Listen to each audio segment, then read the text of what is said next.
사랑하는 서당중앙교 믿음의 가족 여러분, 3월 월상 예배를 주님 앞에 올려드리겠습니다. 찬송 46장 다 함께 찬양 드리겠습니다.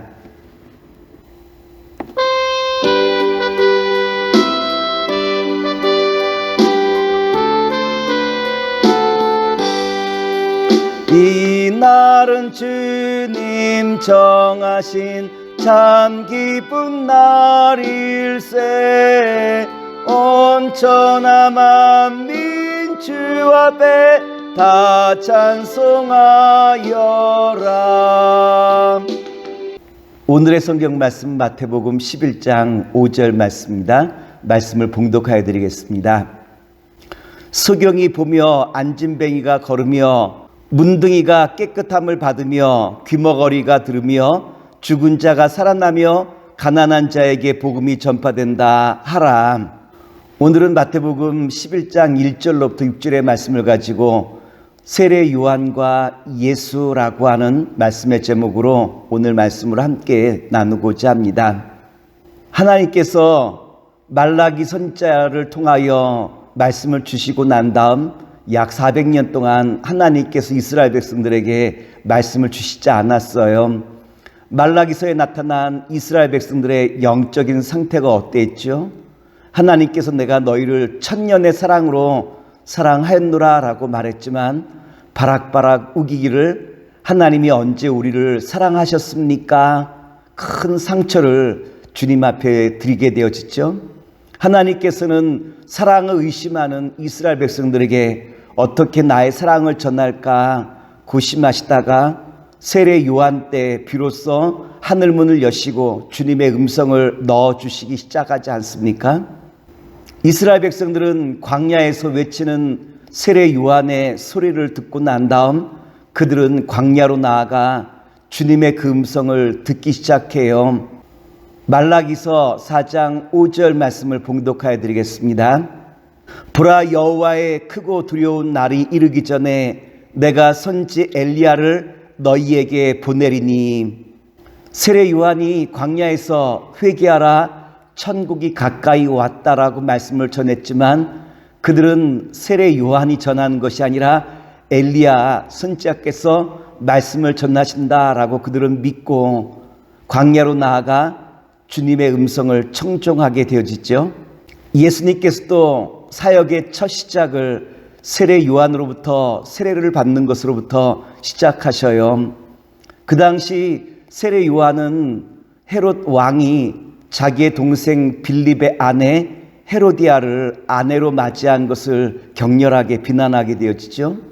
헤롯 왕은 세례 요한을 감옥에 가두게 되어지고 예수님께서는 세례 요한이 갇혀있는 상태 속에서 복음을 전하는 복음 사역을 시작하시게 되어지죠. 이때 세례 요한의 제자들이 예수님에 대해서 많은 오해를 하고 있었어요. 그도 그럴 것이 예수님께서는 메시아 아니겠습니까? 메시아라고 한다면 능력과 권세가 있어서 헤롯 왕을 징벌하고 또한 로마 제국을 정치로부터 해방시킬 수 있는 능력이 있는데 예수님께서는 그와 같은 사역을 행치 않는 것을 세례 요한의 제자들이 예수님을 오해하고 바라보는 것 아니겠습니까? 세례 요한은 자신의 제자들이 예수님에 대해서 크게 오해하고 있는 것을 느끼며 어떻게 이 문제를 풀까 고심하다가 세례 요한은 제자들을 예수님에게 보내게 되어지죠. 마태복음 11장 2절과 3절의 말씀입니다. 요한이 옥에서 그리스도의 하신 일을 듣고 제자들을 보내어 예수께 여짜오되 오실 그이가 당신이오니까 우리가 다른 일을 기다리오리까. 누군가를 향하여 오해하고 있을 때 가장 좋은 방법이 있다면 찾아가 만나는 거겠죠. 제자들이 예수님에 대해서 크게 오해하고 있을 때 세례 요한은 어떻게 그 오해를 풀게 했을까요? 제자들을 직접 예수님을 찾아가 만나게 하게 하시죠. 그리고 세례 요한이 제자들에게 질문을 명하였고 그 질문의 내용이 당신이 오실 그이냐라고 하는 질문을 제자들이 하게 되었죠. 우리는 여기서 세례 요한이 우리에게 보여줬던 모습, 오해가 있을 때 그 문제를 예수님 앞에 가지고 나아가는 바로 이것을 우리가 먼저 유심히 바라보기를 원합니다. 우리도 문제가 있을 때 사람과 환경을 바라보는 것이 아니라 주님을 의지하고 바라보는 것이 문제 해결의 시발점이라고 한 것 아니겠습니까? 미국의 유명한 신학자 하비 콕스라라고 하는 분이 계셔요. 이 하비 콕스라라고 하는 분은 미국 기독교가 급격하게 쇠락할 것을 제일 먼저 예언하신 분 중에 한 분이 이 하비 콕스라라고 한 분이었는데, 그분이 하루는 의사들이 모여있는 모임에 가서 설교를 하시게 되었다고 합니다. 한 600명쯤 모여있는 의사 집단이었는데, 거기서 그가 어떠한 설교를 했냐면 마태복음 9장의 말씀, 회당장 야이로와 그리고 또한 12의 혈류병 걸린 여인을 치유하시는 예수님의 그 모습을 보여주고 있는 말씀을 가지고 설교하셨어요. 하비쿡스는 설교를 다 마치고 난 다음에 의사들에게 질문했다고 합니다. 여러분들은 누구에게 가장 공감이 가십니까? 라고 하는 질문이었고요. 여기에 보기로 4가지 보기를 들었대요. 첫째는 회당장 야이로, 둘째는 12의 혈류병 걸린 여인, 세 번째 군중, 네 번째 예수님. 여기에 의사들은 뭐라고 대답했느냐로 말하면 회당장 야이로가 마음에 공감이 된다라고 한 분이 200명, 그리고 12의 혈류병 걸린 여인에 대해서 공감이 된다라고 한 분이 100여 명, 군중에 대해서는 0명, 예수님에 대해서는 단지 6명만 공감이 됩니다라고 그렇게 표현했대요.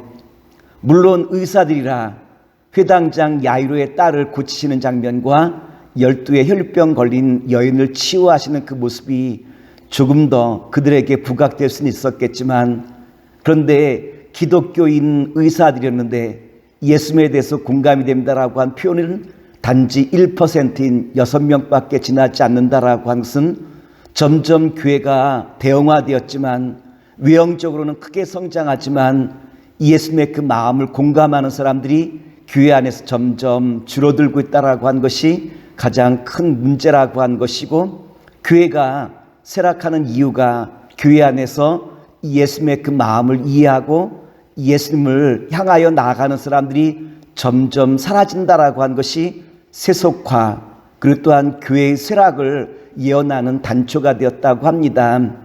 오늘 교회가 점점 쇠락하는 이와 같은 상황 속에서 우리가 3월 월상 예배를 맞이하게 되었죠. 특별히 코로나 바이러스로 말미암아 많은 사람들이 흔들리는 이때 주님께서 우리에게 주시는 메시지가 있다면 과연 어떠한 말씀일까요? 예수님께서는 세례 요한과 제자들의 그 질문에 대하여 뭐라고 답변하시냐로 말하면 5절에 보면 이와 같이 답변을 주시는데, 제가 마태복음 11장 5절 말씀을 봉독하여 드리겠습니다. 소경이 보며 안진뱅이가 걸으며 문둥이가 깨끗함을 받으며 귀머거리가 들으며 죽은 자가 살아나며 가난한 자에게 복음이 전파된다 하라. 예수님께서 말씀하신 5절의 말씀 보면 회복의 사역이에요. 병자가 고침받고 죄인이 용서받고 죽은 자가 살아나고 가난한 자에게 복음이 선포되어지는 예수님의 회복의 사역이 주님께서 답변하신 말씀 아니겠습니까? 사실 예수님께서는 헤롯 왕을 징벌하시고 로마를 다시 정복하시며 세례 요한을 건지시는 이와 같은 능력은 주님께서 충분히 행하실 수 있는 사역 아니겠습니까? 근데 주님께서는 의도적으로 그와 같은 사역을 피하셔요. 다른 말로 말하면 그 당시 많은 유대인들이 예수를 통해서 원했던 사역이 정책으로는 로마의 압제로부터 벗어나는 일이요, 헤롯 왕으로부터 그들이 해방을 얻는 이것을 간절히 원했던 것 아니겠습니까? 근데 주님께서는 그와 같은 사역을 행하지 아니하셔요. 마태복음 11장 6절 말씀을 제가 봉독하여 드리겠습니다. 누구든지 나를 인하여 실족하지 아니하는 자는 복이 있도다 하시니라. 예수님께서는 나로 인하여 실족하지 않는 자가 복이 있다라고 한 것인데, 결국 이 말씀은 예수님께서는 그들이 원하시는 그와 같은 사역을 행하지 않을 것이다 라고 하는 말씀 아니겠습니까? 예수님께서 우리에게 주시는 메시지가 있다면 참다운 믿음이란 내가 생각하고 내가 계획한 것을 믿고 나간 것이 아니라 주님의 그 말씀을 신뢰하며 나간 것이 참다운 믿음이라고 한 것을 6절 말씀을 통하여 나로 인하여 실족지 않는 자가 복이 있다라고 하신 말씀의 내용 아니겠습니까?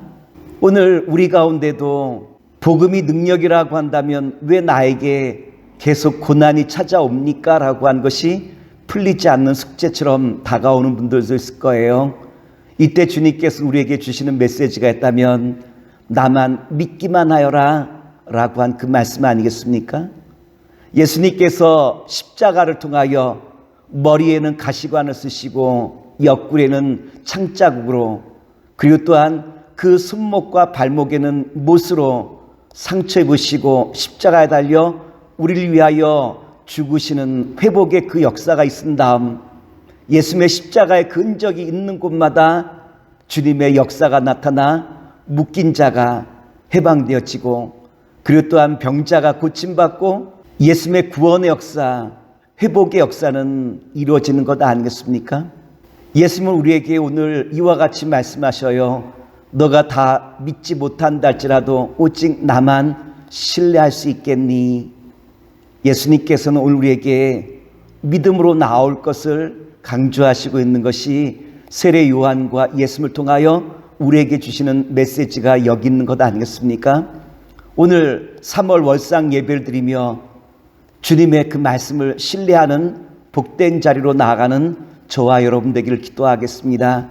그리하여 날마다 우리의 모든 삶의 현장 속에서 예수님의 십자가의 그 흔적을 가지고 섬기고 또한 회복시키는 구원의 그 사역을 통하여 주의 나라와 영광을 날마다 감당하실 수 있는 주님의 거룩한 자녀와 백성 되시기를 다시 한번 기도하겠습니다. 기도합니다. 사랑의 주님, 오늘 주신 말씀을 의지하여 주님께서 세례 요한을 통하여 우리에게 주신 말씀 나만 믿기만 하여라 라고 하신 이 말씀을 가지고 우리가 흔들리는 세상 속에서 주님이 최후 승리와 영광됨을 믿고 믿음으로 나아가 마침내 예수님의 구원의 역사를 온 땅에 증거하는 아름답고 복된 주의 자녀로 삼아 주시옵소서. 우리 구주 예수님 이름으로 감사하며 기도드리나이다. 아멘.